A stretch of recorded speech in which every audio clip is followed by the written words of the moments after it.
All right. Hello, everyone. Good morning, good day, good afternoon, good evening, good night. Wherever you're in the world, I'm PL Stewart, back with Single Mental Interviews. I am here with an absolutely fabulous guest. Wow, I've been waiting for this a long time. We arranged this like a while ago. One thing I'll say about BookTube, especially, and being an author and being in this space, is that first of all, I get to learn and meet people who are so much smarter than I am, such as my guest.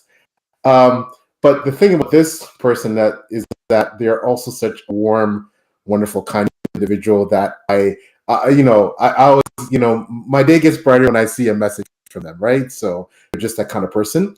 But let's be frank. Eric Goodwyn is not only an extremely talented author, but he is widely regarded as a fabulous presence in the booktube community. Extremely insightful, unique perspectives, someone who he bridges the gap between what he does, so his expertise, which is essentially clinical psychology, and literary analysis. So this is a space that he occupies, and an area of booktube that I think he does. It brings something really, really fresh and really, really needed and important. So, but we're going to get into all that.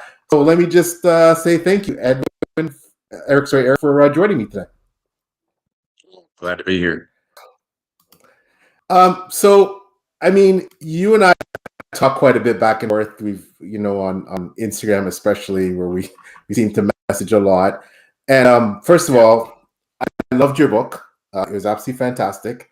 So for those of you who aren't aware of Eric's work as an author, fabulous book, King of Forgotten Darkness. Believe it's won some awards. It was the Literary Titan Gold that you won. Yeah. Yeah. So congratulations there. Prose is exquisite. Those of you who follow the channel know that prose is the gateway to my heart as a reader. And Eric's book, absolutely fabulous prose. The dialogue was unique. There's a lot of action, like really gritty actions, a lot of humor. I think one of the biggest things, I talked a bit about what Eric does in the space. I think the themes and the psychological depth, no surprise there. Someone like Eric with his background, and it focuses a lot on trauma, and we'll get into that. But can you tell us a bit about what the book is about for you as a writer? Kind of give us a bit of a pitch. Sure. Well, my elevator pitch is basically that you've got a traumatized warrior who lives in a society that's completely free of war, and yet he has to illegally enter a parallel magical world full of war and chaos in order to save somebody that he thought was long dead. So there's really two worlds in this. One of them is like near a near future world where basically all problems have pretty much been solved with technology and AI. And it's called Midworld. And and one of the main ways that they were allowed they managed to achieve this was by magically closing off a parallel world called Arantir, which is the main focus of the novel. And that world is full of magic and monsters and war and chaos. And Liam starts off in Midworld, but he's actually originally from Eritrea, and yet he escaped as a child this horrible trauma. His whole family was wiped out and everything else, and he made it to Midworld and decided he was never going back until he learned 15 years later that someone that he thought dead, one of his family members, is maybe still alive, and they need him to go back and rescue this person. So that's his journey. He has to go back into the magical world that he's terrified of doing. Again, it was absolutely incredible. I am a character-driven reader. Yes, you are. The characters in your book, absolutely stupendous. Now, I mentioned that a lot of what you focus on this book is trauma, memory, healing. It is very character driven, and to me, I believe that's a bit more unusual for a portal type fantasy.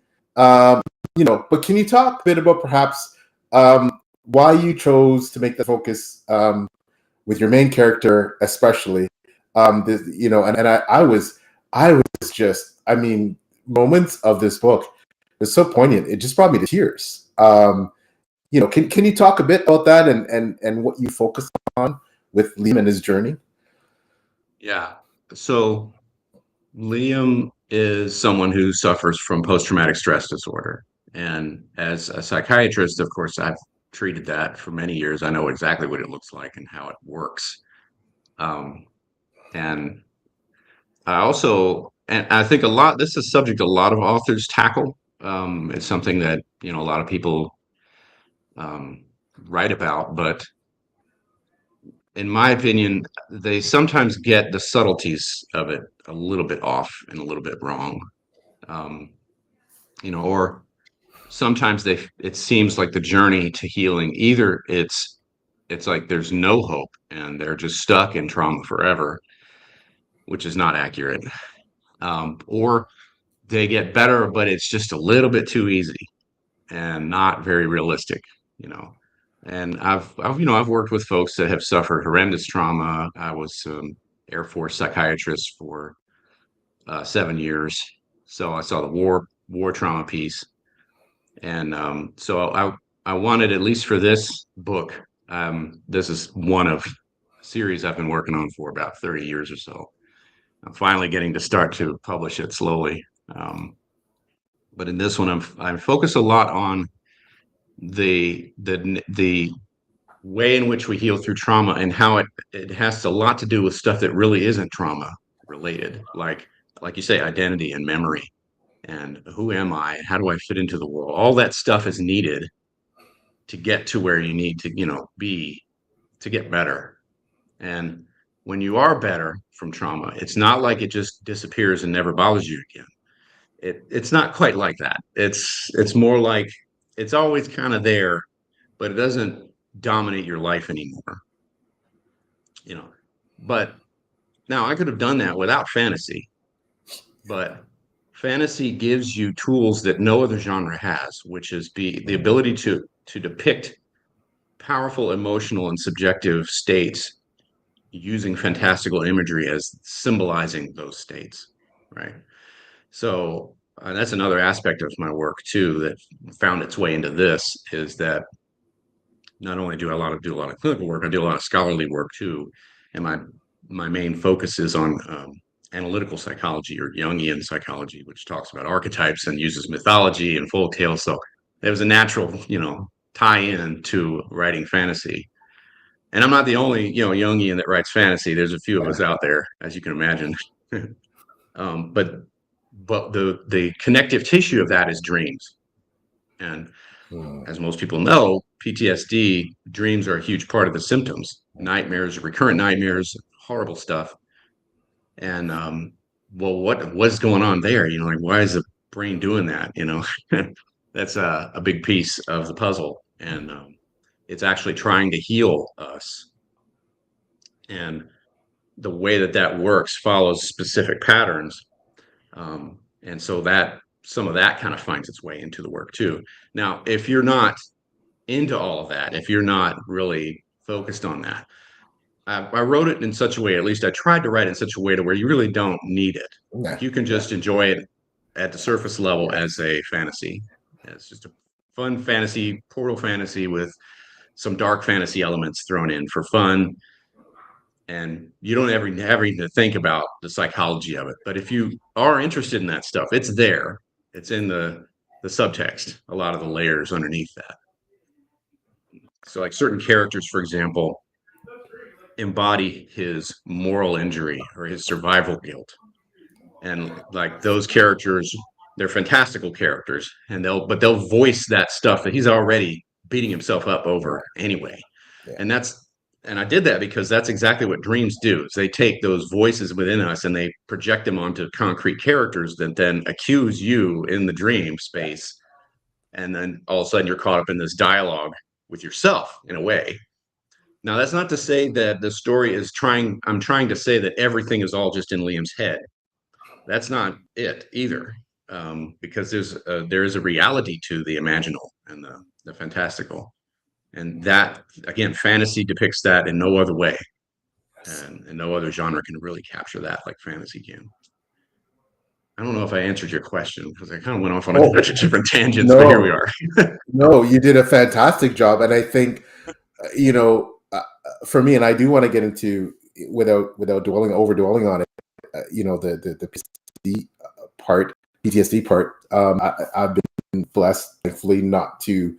I believe to ever have been suffered from that, especially considering my job in frontline law enforcement. At least, that was what I did for most of my career in law enforcement. But So you've seen people that have had to deal with that, I'm sure. yeah. People very close to me because I have friends and family in law enforcement as well. My wife is too. But I think what I loved about what you did with it is that, we're always talking about, the best, freshest, most inventive fantasy is that which subvert tropes, its tropes, and, does tropes well, however you wanted to describe it, right? But again, your book was exceptionally well done. I found the focus was very much about the emotional cost of being the survivor, right? Like all of the PTSD was survival, right?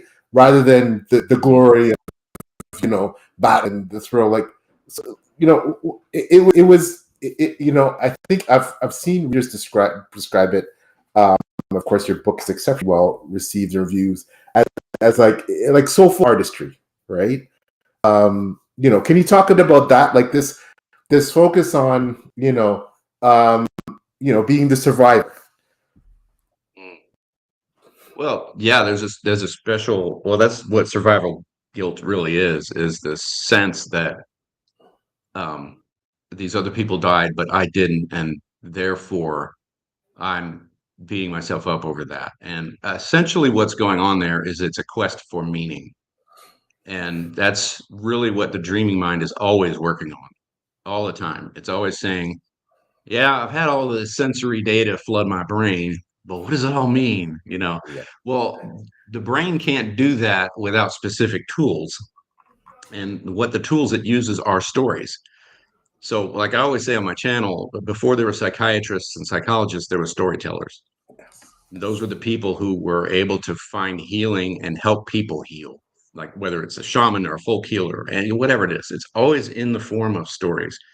And more often than not, they're fantastical stories with spirits and gods and demons and magic and all that kind of stuff, because those things we get, like we get on a deeper level as long as we take it seriously. If we just dismiss it as mere fluff and all that, of course, we can't access the healing element of that.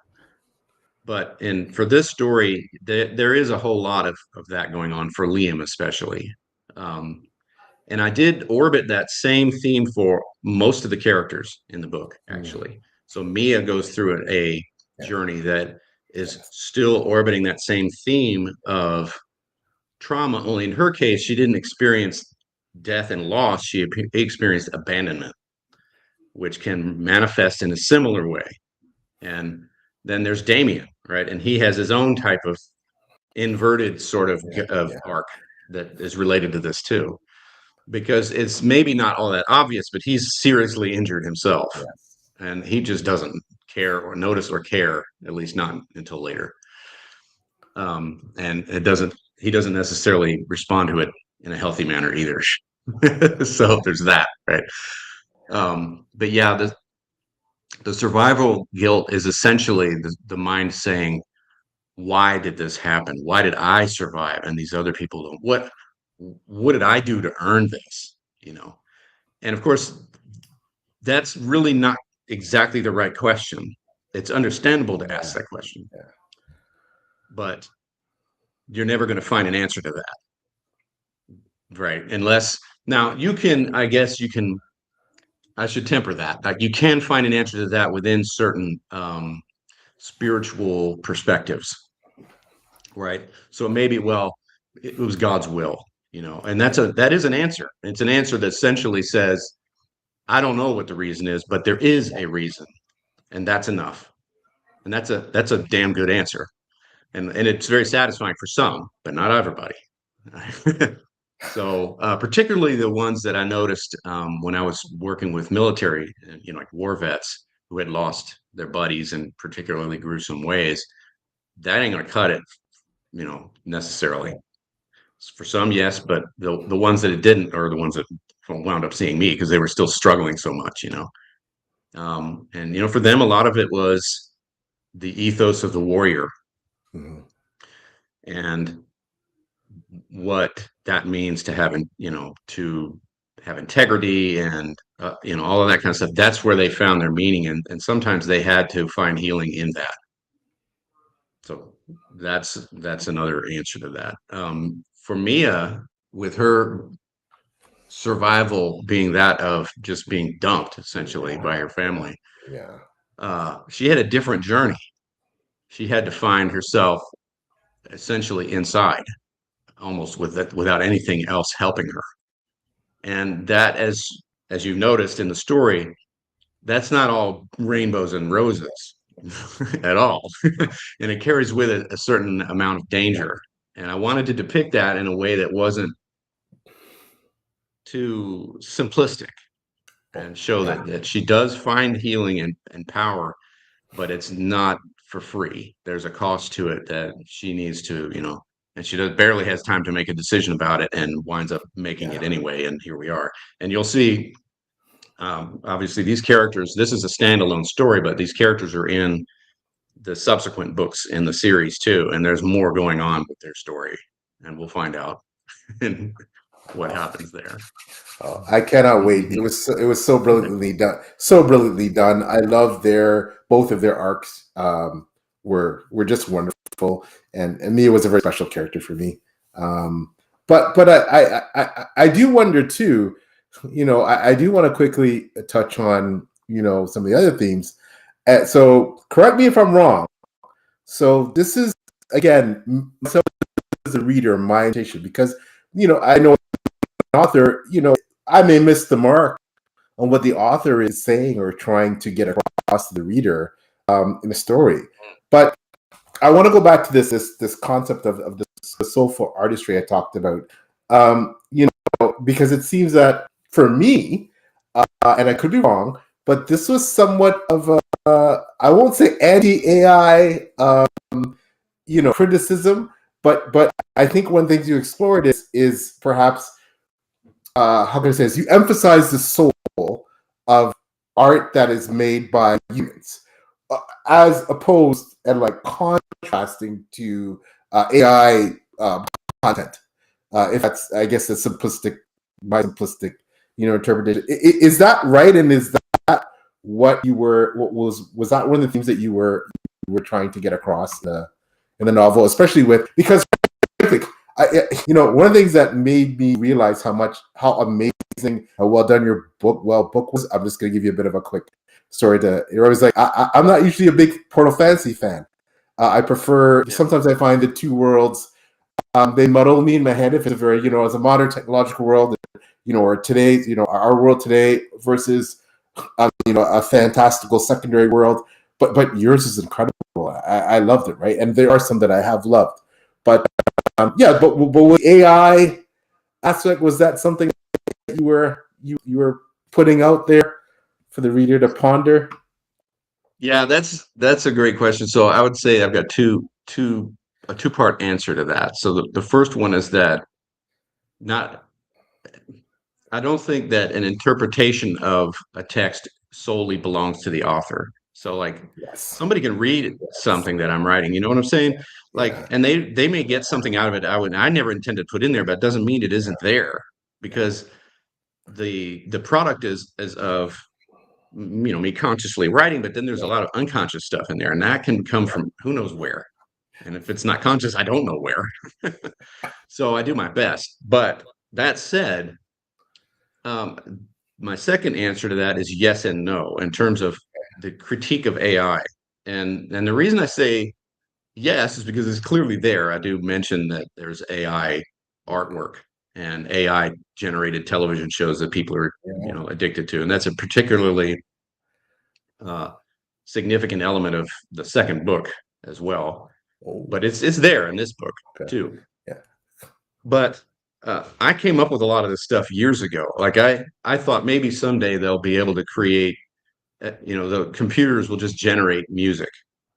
And I had no idea how quickly that was going to happen. And like it's today, like right now, like you look at your top 10 list on Yeah. Spotify, it's there. And it's not long until they start doing that with TV shows and movies and pretty much all of it. And at the time I came up with the idea years ago, I thought that seems like a problem to me. But at the same time, I'm not sure how we're going to avoid it. And it turns out we didn't avoid it. Yeah. And many people are pointing out all the problems. But the biggest problem for me was not so much the stuff that we're seeing, where real art is being flooded by AI slop and that kind of thing. I never really predicted that. To me, it was Yeah. more like the product of something that is artful and from the soul and from the heart will get drowned out by that kind of thing. Yeah. And that seems like a problem. And so it is there. I try not to be super preachy about it. But it's there if you're cued into it. And a lot of readers now, of course, are, because it's so much in the air and in the discourse these days. But that was something that I thought about years ago. And it's essentially, it's the same idea behind the drug, the Orenol drug. Yeah. Yeah. And I give a lot of lectures. Over the years, I've given over probably 50 or so seminars and lectures here in Europe and everything. And one of my favorite things to open up with is, imagine your worst loss in your life. And remember, just kind of think about the pain that was. And now let's imagine that psychiatry has advanced to the point where you can take a pill and you can eliminate the pain of that loss. Would you take it? Wow. Wow. And most people, almost all people, say no, they Yeah. wouldn't. Well, isn't that interesting? I thought the whole point of what we're doing is to eliminate suffering, right? But that's not it. Well, if it's not that, then what is it? And I wanted to pose that in here early on, which I do, which is by Liam. Like, I think in chapter 1, he sees a dispenser for this drug and he's like, nah, I'm not taking that. But I don't answer why he doesn't. I just it's just a gut instinct that it's just kind of who he is. That's how he does that. But I think it's understandable. Most people would be like, yeah, what's up with that? So then you're thinking, well, then what are we doing? Exactly. If we're trying to build a society where there's no suffering, no war, no want, isn't that great? Well, and I think underlying this novel is it? And the answer to that is the story. I can't just give you a simple yes or no. Otherwise, Yeah. it loses too much nuance. No, I completely agree, and I certainly don't need a yes or no, but you did such a great job answering the question, and you provided me with so much more food for thought as well. But I appreciate that. I love having, especially as an author, the author's perspective, and as you aptly noted, we write with, when we write, it's that funny dichotomy of, we write the book and we have all of our unique perspectives and biases, and we bring so much of ourselves to the book, and we write it, we put it out there, and then it belongs to the reader in a way, and then the reader brings their own interpretations and all their thoughts, etc. And then it almost doesn't become ours anymore, and readers see things that we didn't necessarily intend, and that's of course legitimate, and it's just such a, I find it such a fascinating thing that happens as an author that I didn't ponder much when I first started writing, but I'm not sure about you, but now I think about it a lot, because when I read a review, I'm like, wow, I didn't write it that way, but obviously amazingly valid comment from the reader, but wow, and just a fascinating, a very intelligent, insightful take, but it's like, wow, I didn't I read that way, and I'm sure you found the same, right? I did. Yeah, I did. And So some of the like I was saying before about the dream imagery, like a big part of what I do is in working with the dreams of people is work backwards from what the dream imagery is telling me about their emotional challenges and whatnot. And in order to do that, you have to be able to decode the imagery to a degree. Well, with that toolbox, that means that I can do the other way around. If I want to write something that has emotional meaning, I know the symbol language and how to do that. But I think even knowing that, there's something about the imagery that's ineffable, and there's something about it that captures things you can't really put into words. Yes. And so there's that gets imported in there and from unconscious sources, and I know that that's the case. And in some cases, some of the sequences are straight out of dreams from people, some of them mine, and I'll let anybody who reads the book try to figure out what which parts, but they kind of come from my own journey too, because as you know, like if you really put a lot into a story, there's a lot of you in it. There's a lot of your own journey, and it should be, because you want it to feel real. Otherwise, it's not that there's anything wrong with just pure entertainment for its own sake. There's nothing wrong with that at all. But if you're going for something deeper and something more lasting, then you got to shoot from the heart, and that's going to be autobiographical to some degree. And this definitely is. This whole series is.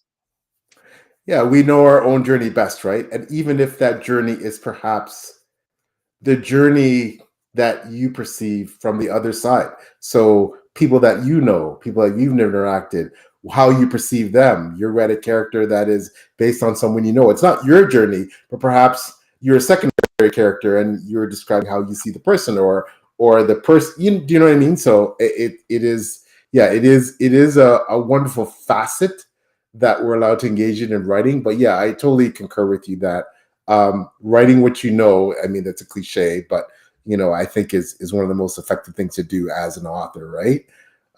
Yeah, write what you know, but that means emotionally. Doesn't mean like I don't know Exactly. what it's like to go through a magical portal necessarily, but Yeah. on the other hand, I kind of do. But that's a different rabbit hole. Exactly. And I, I do want to say again, I think your book was absolutely exceptional. I cannot wait to read more from you. I really love this world.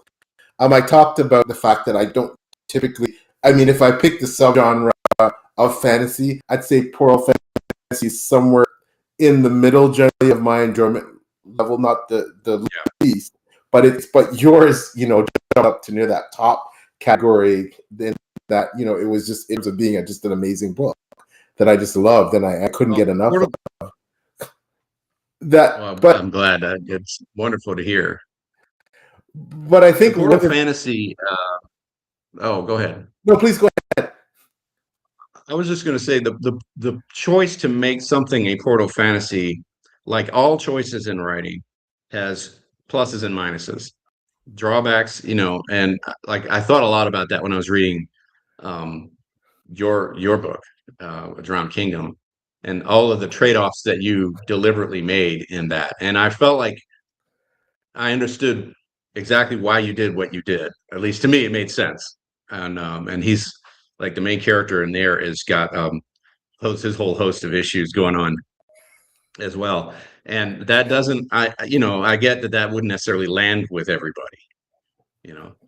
And so for here, the portal fantasy, like if you're going to do that, there's a number of risks you have to worry about that you don't have to if you don't include the portal. And one of them is that number one, you want to make sure you build up the journey through the portal enough to where it's meaningful when they actually do. But you also don't want to, once they get through the portal, kind of get lost. Like that's a big risk with portal fantasies, is they'll get through there and it's like, oh wow, now what? Right? And you've got to get going and move on from there, and yet make sure that the characters are still adequately flabbergasted by everything they're seeing. So it's just there's a lot going on there, especially in the first few scenes after they go through the gate. I Yes. had to really work hard on to make sure they worked. So I'm hoping that's why it worked for you, because if I put all that effort into it. But I get it. I do get it. Like a lot of portal fantasies don't really work, um, because you get lost after they go into the magical world and they're just kind of wandering around, and you're like, okay, it kind of fizzles out if you're not careful. Yeah.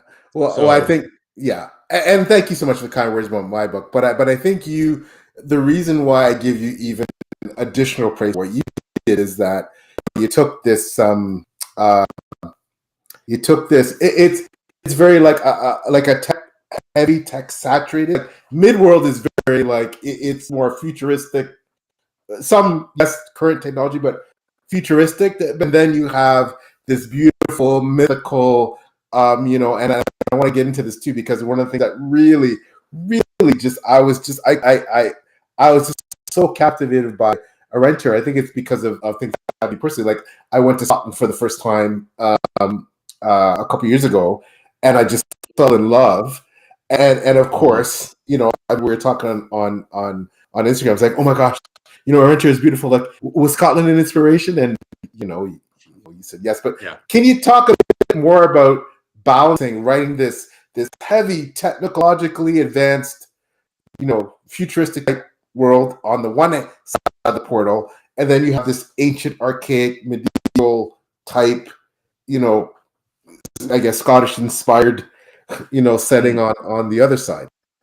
Yeah.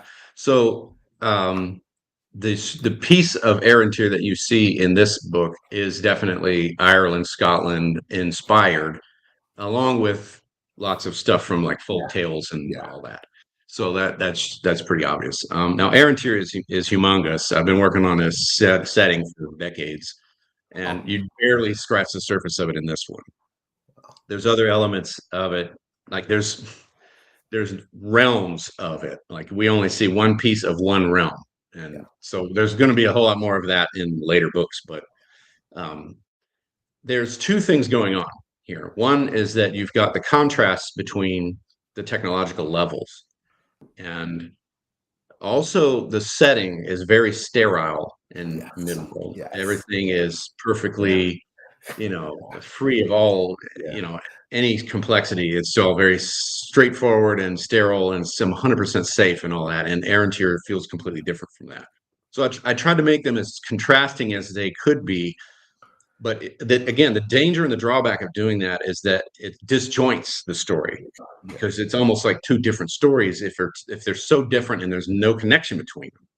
So how do I make them different and yet connected, right? That's the conundrum. So what I did to try to answer that question is to recognize that not only are we going from one world to another, we're going from one state of mind to another. And those two states of mind exist in everyone. So Midworld would be like an extreme version of someone who, if you were to take it as a metaphor of the psyche, which is certainly one way to read it, not the only way, but it's one way. And I wanted the story to come across as polysemic, like ways that you can read it in multiple ways that all work like a diamond. You get different facets. And yet, if you are diving into the unconscious, like you do in therapy, for example, you're diving into the dark forest, which is a dream metaphor that you see a lot of times when people are in therapy for the first time and they're exploring parts of themselves they really don't want to think about, parts of themselves they're afraid of. A great picture of that is Errantier. A great picture of that is the classic fairy tale dark forest where there's creatures and mysteries and monsters and all that. But at the same time, it's terrifying, and yet there's beauty there you never would have seen otherwise. And that needed to be in there, or else it would have been too simplistic, right? So it is a very sort of hero's journey-esque Jungian kind of thing, but I didn't want to lean too hard on that because everybody knows what the hero's journey is, to the point where it's a cliche. And I'm definitely an advocate for the fact that even though like there's some screenwriting schools where they say you use the hero's journey as your template, and I'm like, okay, yeah, but you got to do way more than just that. Because everybody knows how to do that. It's just plug and chug, right? If you don't do more than that, it's not going to have much meaning. And for proof of that, just look at Star Wars. Star Wars did that, and it was an absolute unprecedented success.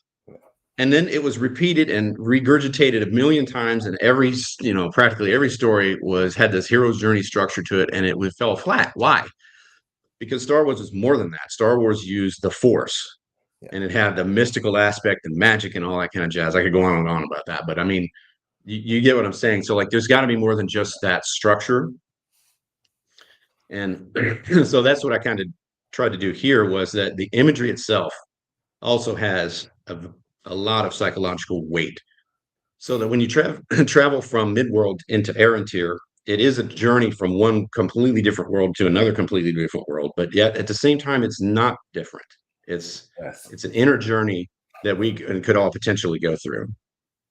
So I'm thinking maybe that was one of the ways it hit out for work. No, that's amazing. And for me, what linked them, and you hit upon this though, for me though, obviously I'm not contradicting you. For me, what linked me with both worlds, obviously number one, Liam, but both worlds, similar to our world, the danger is when you challenge the power structure.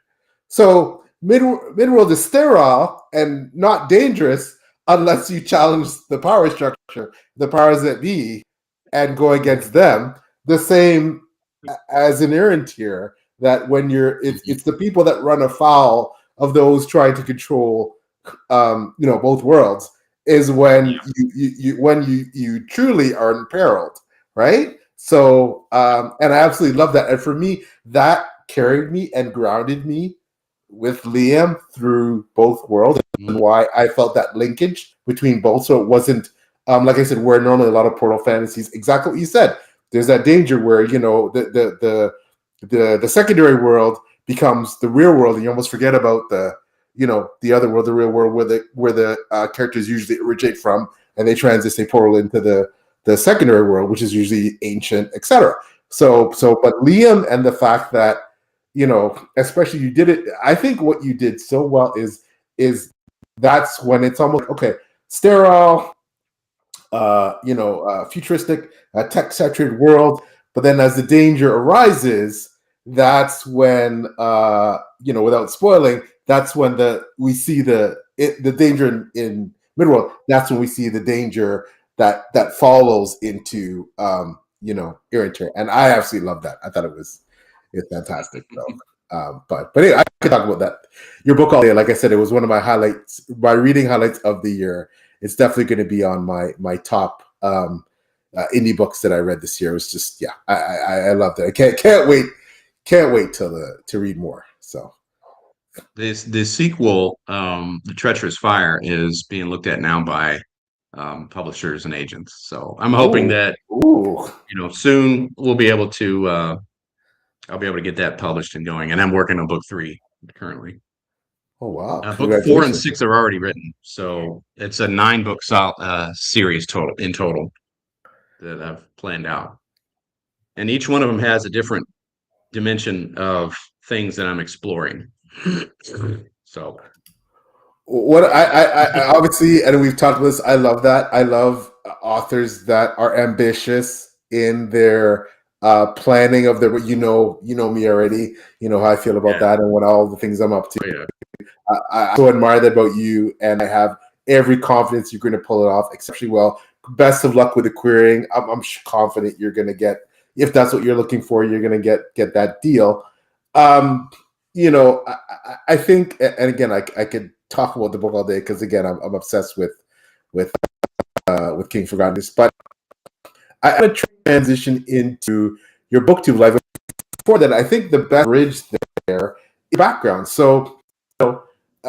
Obviously, you're an academic. You're definitely, to me, a scholar. We've talked a lot about. I'm always impressed and blown away by your knowledge of so many things, especially on the historical, and of course your actual specialty, your field as a Jungian, psychologist. Like how? So you explained a bit about why you decided to write fantasy, based on your knowledge, your experience, and why you use that as a vehicle. In terms of the themes and things like that, but the background. So first of all, why military? Why Jungian psychology specifically? And how did that? How did you find yourself into? You explained a bit about why writing fantasy, but and then booktube as well. How did that all? How those things all tie together? Well, I've been fascinated with dreams since I was a kid. And as a kid, I even um, toyed with the idea of being a psychiatrist. And at the time I was a kid, and mom said, that's a lot of schooling. And I thought, oh, okay, well, maybe I'll do something else that's easier, like being an astronaut or something. And so that kind of went by the wayside, but I never lost my passion for dreams. And then I just wound up coming back to it. Now, the military is mainly because when I, I grew up, we didn't have much money, and married young, had a lot, had a couple kids at a very young age, um, and that's been a tremendous journey in and of itself. But it definitely didn't lend itself to me rolling in cash. So, the military was a way that I could go to school, undergraduate, and then when I got to medical school, finally, I realized, well, I'm still poor AF, so do the military again. So I started off in the Army actually, and then got out of the Army, went to undergrad, got a master's degree, and then got accepted in medical school, and that's when I realized I still didn't have squat money wise, and so the Air Force said, well, you know what? We'll pay for your medical school Yeah. if you do some active duty for us, one for one, year for year. I said, boom, let's do it. Yeah. And so then I did that, and that's where I wound up being a psychiatrist for the Air Force. And that was a tremendous experience that I treasure. Didn't want to stay in for the full 20, because that, uh, but in medical school, and once I started to kind of get gravitated back towards psychiatry, like I had, my interest kind of resurged from when I was a kid. All this whole time, Aaron has been bouncing around in my head, and I've been working on plots and stories and all this kind of stuff just as a passion project, whatever. And so eventually I got to back into psychiatry, and I was a resident, and I started learning about dreams, and I did a complete deep dive into the literature on it, because now at this stage in my career, I'm like, finally I get to find out what dreams are really about. So I want to learn the neuroscience, I want to learn all of the things. And didn't take long for me to run into Carl Jung, and the classic psychoanalysts, Freud and Bion and Winnicott and all those guys. And they all had a lot to say about dreams. They used them extensively. Of course, Freud's famous for his for his book In the Interpretation of Dreams, came out in 1900. A fantastic text. He was not entirely right about everything, but he was way righter than the people before him. So, props to him for that. Jung came along later and said, yes, but also this. And he added all this other stuff. And I felt like his theory was really the most complete. But then, even still, then it's like, is this right? Or is this just guy just coming up with this stuff? Like, is there any way to verify what he's talking about? And so I came across other scholars like Anthony Stevens was a big influence on me, and a number of other ones. Any of you psychology nerds out there will know that hopefully know that name. And I just got really dove into that. And right around the end of residency was when I had the first draft of my first academic book called The Neurobiology of the Gods. So that's still actually probably my best-selling academic book. And in fact, next year it's going to be translated into Italian. So that's really cool. Oh, congratulations. Yeah. That's amazing. So excited about that. But I've read about 5 other academic books as well. On top of that, it's just my passion. I'm really fascinated by dreams and how they reflect the inner workings of the mind. And so to me, the fantasy's always been there. Like, it's just always there in the background. And this bit about dreams, that's just the mind being a fantasy author every night. So that's kind of how I wound up with that. And finally got to the stage where I could return, probably around maybe 6-7 years ago is when I came back to the fantasy writing. And it's like, okay, back to the drawing board. I wasn't able to really get anywhere with it back then because the bones of the stories were there, but the skill was not. And I needed to learn to craft. And so I did another deep dive. I went into that. Like I took classes and read a bazillion books and all of that kind of stuff. I took John Truby's work, or Story Grid is another great source Yeah. for just the craft of writing a good story. And then eventually I got to the point where the umpteen millionth rewrite of King of the Forgotten Darkness finally made it into print. And some people are like, "Wow, I'm on my third rewrite." And I'm like, "Third rewrite? That's cute, right? Talk to me when you've written it 15 times from scratch, okay? Then we'll talk." And so here we are. But the other stories, the bones of them have been around for many years. So, and I wanted to do 9. That's the main story. I may write stuff beyond that, but I'm not worried about that. I'm going to get this done. I'm not going to pull a Patrick Rothfuss or a George R. R. Martin and just fizzle out halfway through. No, I'm way too obsessive for that. Well, which we're very grateful. Your fans, your readers are very grateful that you plan to, you plan to finish. And we've talked about that too. The unfortunate reasons why, especially some very famous authors, don't. And of course, this isn't, this is a criticism. This isn't a criticism of them. It's more of a, it's the fact that, obviously people as readers, we feel that we have an investment in authors, and we're looking for that. I mean, I think especially today, in society, the whole completionist aspect of, you want that gratification and you want that ability to, read a series to conclusion, and there's some series that have been left dangling, unfortunately. But there's always hope. But at least we know that with your books, you plan to finish. So it's very exciting. So just I live long enough, I'll get it. oh yeah, I'm sure you will. I'm sure you will. So now quickly, why BookTube? Why decide to start a YouTube channel to do all this marvelous and marvelous, amazing work where you tackle, things like popular trends? You tackle. I loved your Fourth Wing video. uh, um, you know, critical but intellectual ads here. And you're fair. I think I remember a message. I watched the whole thing, and I watched it twice, I think. And just like kind of examining how things fit and don't fit, and, what traditional storytelling structures and stuff. Like, I thought it was excellent. But you know why I'm laughing. But yeah. I think, like I said, you fill this void that I see. What I love about BookTube is huge. YouTube is humongous. Spaces where I normally watch BookTubers is actually quite a small part of BookTube. I mean, you look at someone like yourself, a very large channel, someone like Philip Chase as a really big channel. To me, like, okay, 50,000 subscribers, but then there's BookTubers that have millions. You know what I mean? Millions. So it's all economies of scale, it's all relative. But the BookTubers I tend to watch have less than 100,000 subscribers. And I know for some cores of BookTube, it's like nothing. But I felt your channel is very, very popular and very well respected, and you have a lot of subscribers. And I think I've loved the whole, this is how the Jungian,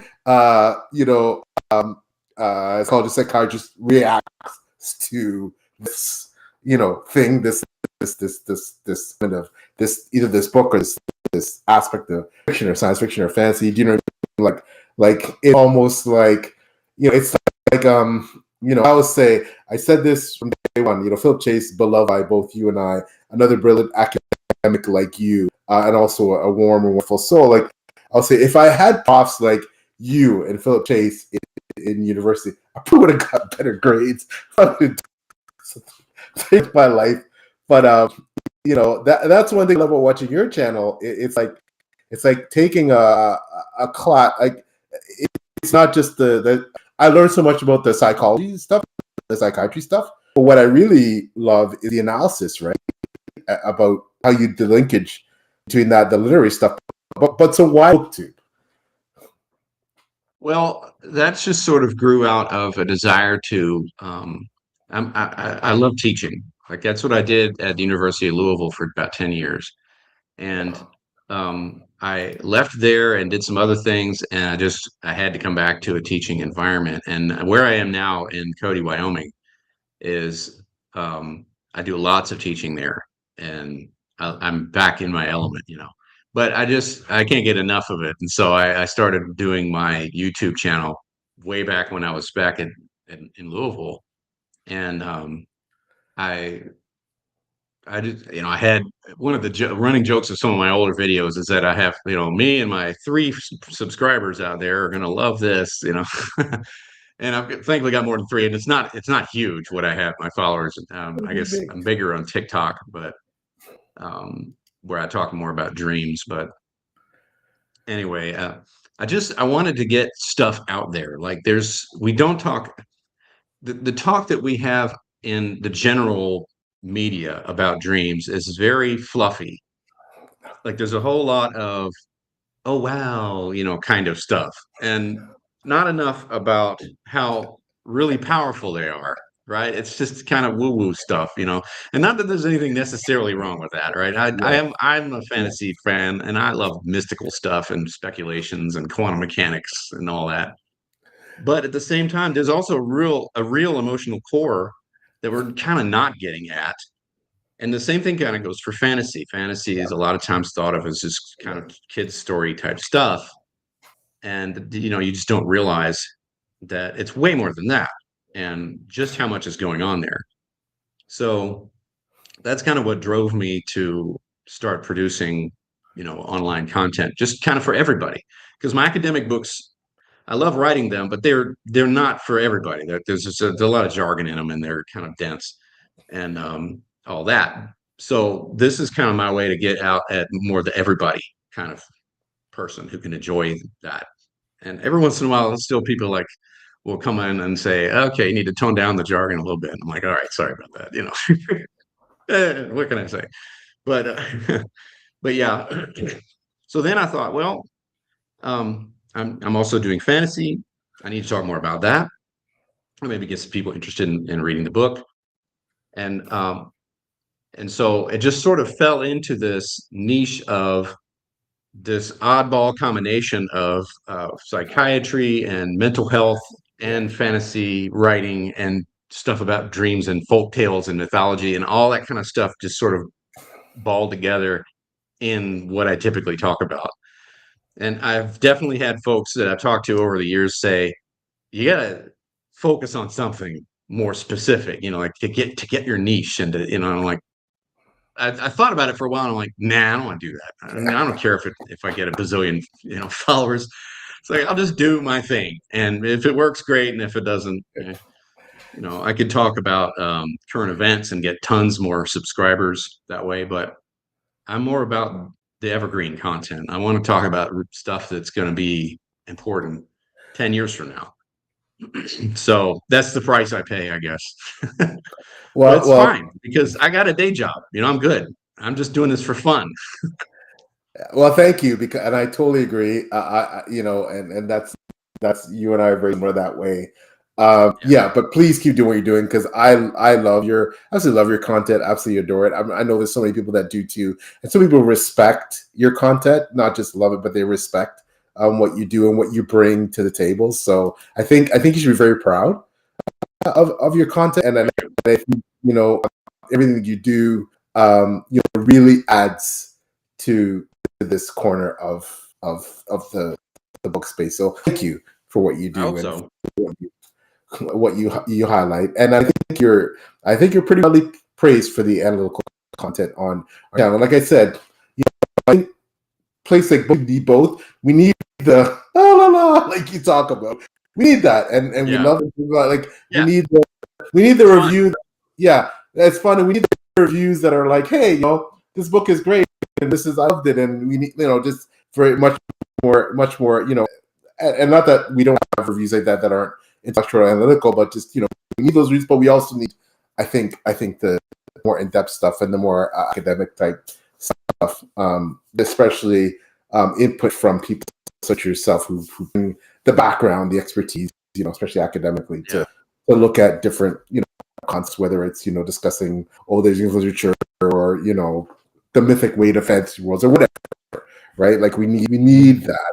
We need thoughtful critiques. We need intellect to see it clearly on the screen and without aim, because it's something, I think it's something we need. So thank you for what you do, and I'll always be a big fan of your channel, and again, a huge fan of your work. So but yeah, I definitely want to, as we're winding down, I want to hype up and highlight the fact that I loved King of Forgotten Artists. I can't wait to read, Erik, the rest of your books. I thought it's fabulously done. I think it has everything that you want in a fantasy book. So, I'm really excited to see what you do next. I do want to give you an opportunity for those who may not be as familiar with your work, but also with your channel to kind of highlight. There will be in the links, folks, for those who watch the video, but highlight your website, where you can find you on social media, where we can buy your YouTube channel, things like that. Yeah, so my YouTube channel is The Imaginarium, and that's also my TikTok channel if you're into that. On Instagram, I'm The Imaginarium 6. I don't know why there's 5 other ones, but here we are. And yeah, and my website is erikgoodwyn.com, just my name.com. And there you can see all the stuff that I'm up to. You can subscribe to the email list. I don't flood people's inbox. I don't have time to do that. So just the facts, every once in a while, like updates on what I'm doing academically, both, and also from the fiction writing part, because for me they're all tangled together. But the internet wants to have everything in its nice neat little boxes, but my brain just doesn't work like that. So anyway, you can find me there. You can buy my book on Amazon. Just put the title in there; it'll pop up right away. Oh, Goodreads too. You can find me there. Also, I want to throw out the fact that I'm right now doing a research study, and I need volunteers. So this is kind of out of the blue, but I'm working on metaphors that exist across different languages. So anyone out there who's bilingual, go to my website and send me a message and say you're interested, and I'll give you the link. It's a 28-question form to fill out, basically asking you, does this metaphor exist in your language? And does this one not exist in your language? That kind of thing. And it's one of the first research studies that I'm doing now to test some of my academic theories about the mind and archetypes and all that kind of stuff. We have so far people who have responded who are native speakers of everything from Arabic to Gujarati to Zulu to Old Irish. And well, Philip's actually going to do one for Old English for me. So thank you for that, Philip.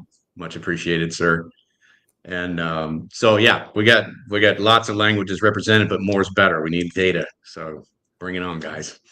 Okay, so you heard that, folks. If you're bilingual, of course I'm not, or else I'd love to. I have no head for languages. I'm horrible. So just to clarify, Erik, so that includes dialects as well, not just. Okay, so wow, yeah, that's fantastic. Okay, well, definitely, you heard it, folks. If you speak a particular dialect and/or language, check out Erik's website and go for it. It sounds like an absolutely fascinating study and very worthwhile. So amazing. Mm-hmm. Well, listen, you've been so generous with your time. I could talk to you for hours, and you know that because I love chatting with you. But I want to respect your time. I know you're a busy man. So just quickly. Again, thank you so much for being part of this, Erik. It was wonderful talking to you. I hope you'll do the honor of coming back again in the future and chatting more about your work. I only got to maybe a quarter of the things I wanted to talk about with you, but I'll definitely be back. We'll hopefully do in the future. Just quickly for me, the shameless self-promotion part. P.L. Stewart, author, John Kingdom Saga. 6 books now currently out in the John Kingdom Saga 7-book series. The most recent one, A Black Dragon in Red, is pre-order on Freezing Press, my new publisher, and wide on Amazon around the 18th of May, and the 7th book coming out. I'll be talk about more about that soon. 7th concluding book in the series, but I'm almost done, getting there. Also, we have the Forest Dark short story in the Shapers of World anthology. My first foray into fantasy horror. I don't think I've sent that to you, have I, Eric? Let me send you an arc of that, Eric. I think you might I'd find love that interesting. Some great authors, not only just read for me, but like just some fabulous authors in that anthology. I think it's a fascinating mix of sci-fi, fantasy, horror, and my story is linked to my main John Kingdom universe. I will say it could be a spoiler, it might not be, but I think most people don't find it a spoiler, but rather something that adds a lot of value and makes things interesting as you read the series. So, Shapers of the World 5 anthology. For the story is Forest Dark. Finally, website peelstewart.com. Everything on Twitter, Instagram, Facebook, Blue Skies at Peel Stewart Writes. I'm also, of course, I have this YouTube channel, the John Kingdom Saga, where I do interviews with fabulous people like Eric on my 6 Elemental interviews feature. Also, my wonderful partner, Taylor from Made the Pages. She has her own channel. Check her out. We're part of the Page Chewing umbrella. We have a similar type interview feature called Page Chewing. So check out those interviews as well. I'm also the assistant editor with the wonderful Before We Go blog. Shout out to the incredible Beth Tabler and all the Before We Go blog peeps. And finally, I'm a contributor to the Grimdark magazine under Adrian Collins and Beth, etc. So, that's me in this space. So, thank you so much, all of you who watched in the live and maybe didn't comment, but we're just having fun and learning so much from someone as brilliant as Eric. And all of you who are going to watch the replay, you are what makes this type of long form content awesome. Long live long form content. It's my favorite part of BookTube. So once again, thanks, Eric, for coming, and we will see you next time.